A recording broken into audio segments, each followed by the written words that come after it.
I just finished working on my landing page for my coaching application. I filmed the video, I set up the Notion landing page, I set up the application process all in Kajabi, and let me tell you, it is exciting because everything is flowing seamlessly. It's perfect, it's all cohesive. So when somebody lands on this Notion landing page, it is just basically information that shares what my program is all about.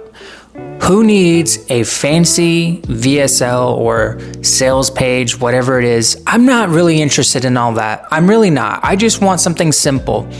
And I believe that just sharing what my program is all about on a Notion website, I'll be able to communicate my value, what I'm gonna do for you and help you, how I help you.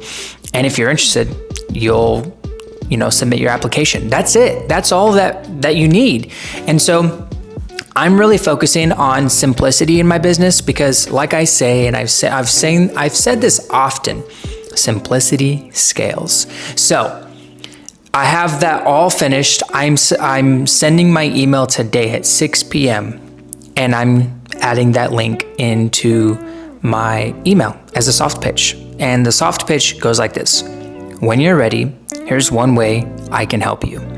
And it's the application link, or it's the landing page for Notion, which leads to the application. So I'm really excited. It's gonna be pretty epic to just put this out there and start getting applicants who are interested in what I have.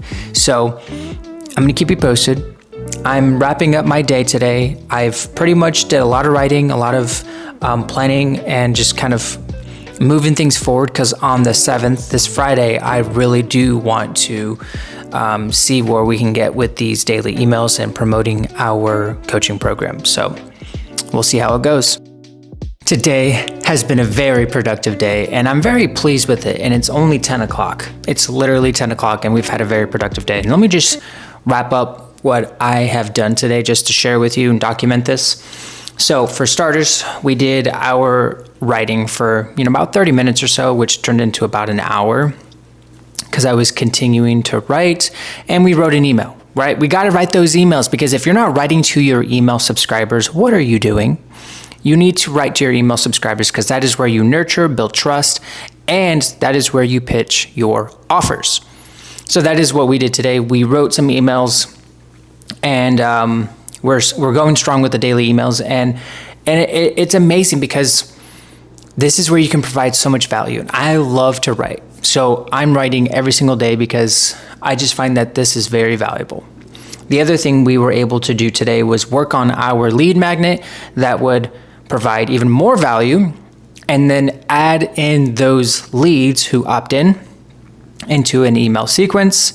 And this is my Royal 20 guide. This is where I help you to create your 20-hour work week following the 3 pillars that I believe will help you to build a 6-figure business when you focus on these 3 pillars. So I was able to include that into my guide. And that was where I, in my guide, had a call to action at the end of the guide where I funneled my readers to my offer, to the application. So that's it. That was really simple. And when you think about it, this business model that we're in is very simple. We post content, we drive traffic to our lead magnet, we get people into our email lists, into our world, and we make offers. It's very simple. It's very clean, it's lean, and this is how you build a profitable 6-figure business. And it's consistent with the 3 pillars that I've been preaching about for the last couple of weeks: creation, connection, community. So if you're interested, you can actually look at the guide down below in the link in the description where you can create your 20-hour work week and build the life that you dream about so that your business funds your life. I just have a little bit of editing to do for Friday's video and Sunday's video because we're posting 2 times a week. We're keeping up with the inputs so that we can continue to grow our business on YouTube. So I'm going to start editing some content.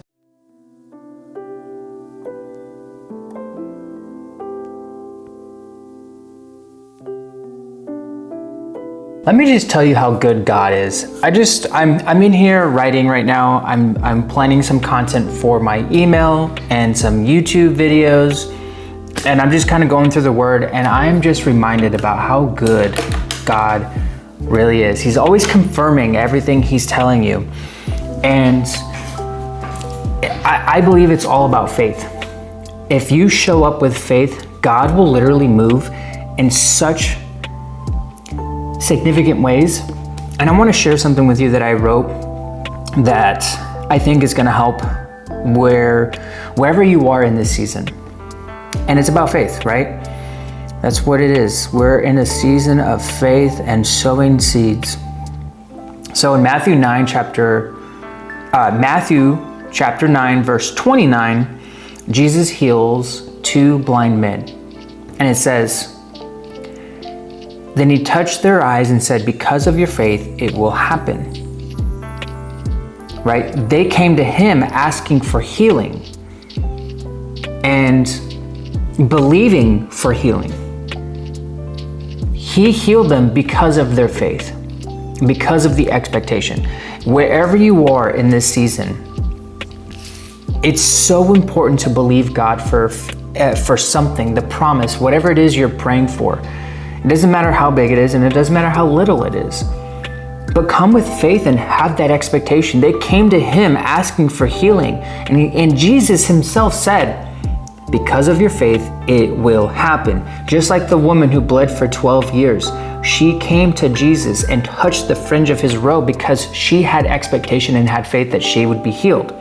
And Jesus said, again, "Because of your faith, you are made well."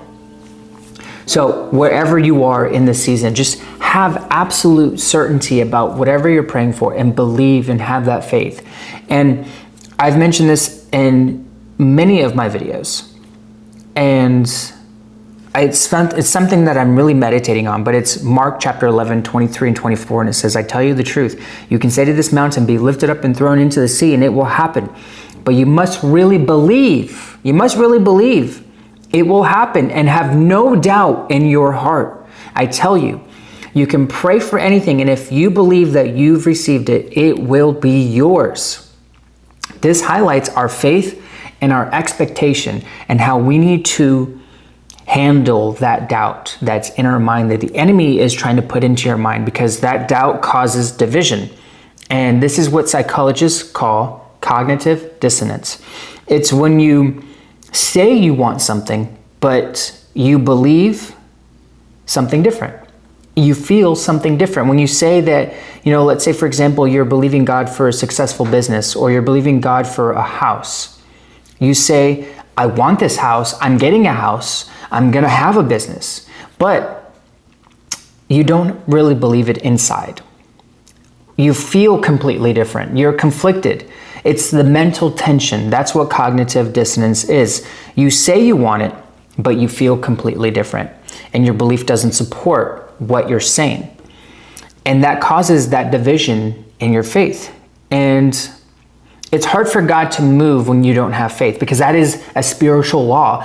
God moves based on our faith. As we just read here,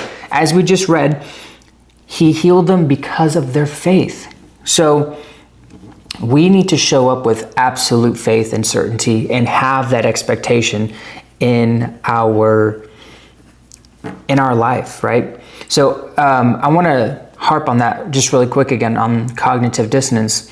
When you say things like, "I believe," but your subconscious mind says, "I don't think this can really happen," that's when you create that mental tension and you're conflicted there. I just want to encourage you to keep the faith, keep going strong. Find stories in the Bible where people had faith and apply it. Live just like that. Believe just like that. Have that faith and have that certainty. I'm so inspired right now by this, because God will show up according to your faith. Let me show you.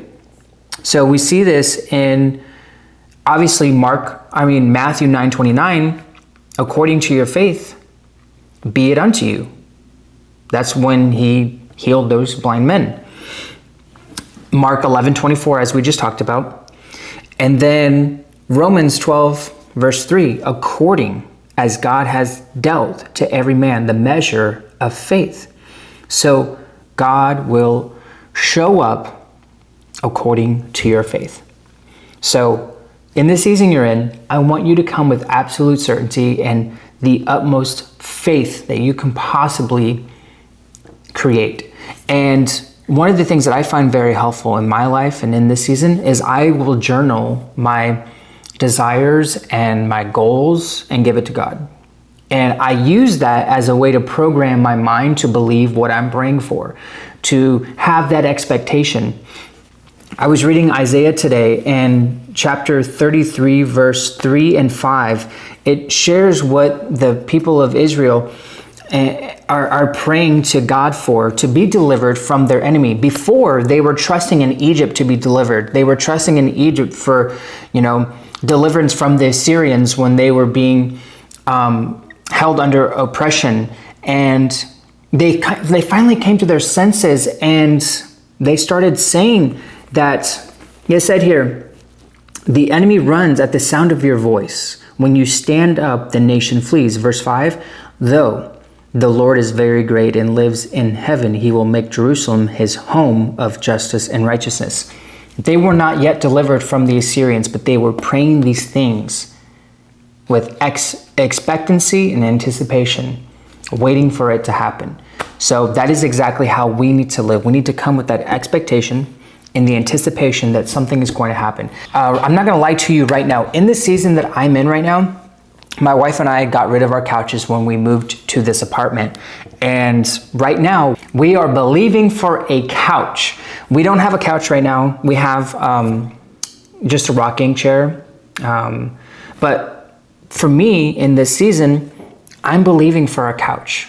I really want a couch. And so what I have been doing is I've been writing that out, thanking God for the couch. But I got very specific. I want a cream-colored L-shaped couch. I'm asking God for this couch, and I'm believing for it, and I'm coming with that expectation that I'm gonna have it. And that is the season I'm in when it comes to my faith and one of the things that I'm believing for. So that kind of wraps up my little tangent on faith, because I want to encourage you to have that faith, to have so much faith that it moves mountains, right? So I hope that inspires you. So we're about to get into some work here. I'm going to continue writing and schedule out some emails and do some editing. I have a lot of editing to do. So we're going to get right into it. We are back at it again. I just finished writing an email for my email tomorrow that I just scheduled. And let me tell you, that was insane. It is so good. It's not that because I wrote it, it's good. It's because God's word is amazing. So just to give you a little sneak peek, I was talking about faith and how faith isn't about the size, it's about the depth. So we see this in Matthew 17, verse 20. And most people, when they preach this, they talk about how you need faith the size of a mustard seed. But that is not true, because the disciples, when they were trying to, when they were praying and they could not cast out the demon, Jesus said that they couldn't do it because of your little faith. So we see that the little seed and little faith is not what Jesus was talking about, the correlation between the two. When Jesus was talking about faith like a grain of mustard seed, he was talking about the way a mustard seed grows. He was talking about how the seed, when you plant that mustard seed and that seed grows, it really grows. A mustard seed, and the tree itself will grow up to 10 feet tall. The roots will expand and consume everything around it. And this tree becomes a place for birds to perch, and it becomes a place for shade. Like Jesus was talking about the tree itself. He wants us to grow deep and have depth with our faith. He wants us to be like the mustard seed that sprouts, grows, expands, and consumes everything around it. So he wasn't talking about the size of the mustard seed, but this is how most people interpret that. So I thought this was amazing. This was very similar to the post that I wrote yesterday about how God shows up according to your faith. So I really believe that God is teaching me a lot about faith right now and what that looks like. And so wherever you are in this journey and in this season, come with absolute faith and total certainty. Because like Abraham, as I mentioned in my email, it says here, Romans 4:20, verse 21, no unbelief made him waver concerning the promise of God, but he grew strong in his faith as he gave glory to God, fully convinced that God was able to do what he had promised. See, Abraham was fully convinced. He had total conviction. He was full of faith that God would deliver on the promise. And that is how God is teaching me right now. In this season, he wants me to have total faith, full conviction, to be fully persuaded about what I'm praying for and asking him for, to not create space for doubt. Because there's no time for doubting, right? So that's a little sneak peek. If you want to read it, I'm going to leave a link down in the description so you can read the email. But man, I'm telling you, God is so good. Today, we are going to write another email so that way we have content for the rest of the week. And then I'm going to edit the video you're currently watching to finish it up, and I'm going to schedule it for tomorrow. So it's been a very good, productive week. I'm very pleased and I'm very proud of how much we've done so far. We did emails every single day and I am very happy with it. I love to write, so this was really great for me. I think it's going to be great for business as well.